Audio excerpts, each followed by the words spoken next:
If you have much money, no need to rent money. So, hindi mo naman kailangan habang buhay ng insurance kasi may mga insurance po na ah,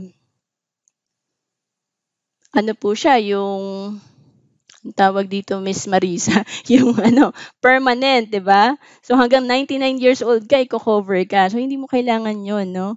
So dito pinapaintindihan sa IMG. Same thing like if you own a house, no need to rent, no? So bakit ba tayo nagre-rent ng money? Bakit ba kailangan natin ng life insurance? Kasi wala pa tayong 10 million. Kung 10 million ang kailangan ng family mo, kung 10 million yung kailangan ng family mo or wala ka pang sapat na savings, ito yung biglang magiging elevator ng family mo pag may mangyari sa'yo, magiging instant 1 million yan or 10 million eh. 'Di ba? So, nagre-rent tayo sa maliit na halaga.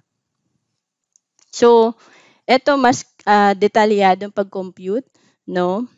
Ang kailangan nating life insurance, times 10 ng annual income natin, pero kung gusto nating mas detalyado, matututunan natin yan sa workshop 2, no? Yung DIME method.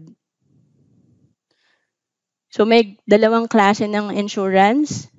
Ito 'yon, no? Term life and whole life. Ito pala yung sinasabi ko kanina, no? So yung term life, you pay for the insurance component. Only your savings is on your hand. You manage your money, buy term and invest the difference. So dito sa IMG, meron tayong itong concept na to na buy term and invest the difference. Meron tayo nitong product na post 18, no, with Manila Bankers Life. So doon, mura lang yung insurance mo, term life lang, and then meron kang investment sa PDF or premium deposit fund na maximize mo, hiwalay. So ang whole life naman, you pay for the insurance plus savings. Ano na siya? Bundled na siya. So your savings is on the hand of the insurance company and they manage your money, 'di ba? So eto, mas mahal to, yung pangalawa.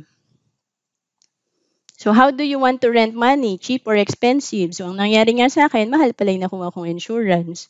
So ano naman tong die useless or die hero? No? Tinanong ni Sir Noel, kailangan ba yung kapatid mong tambay, i-insured ba yun? 'Di ba?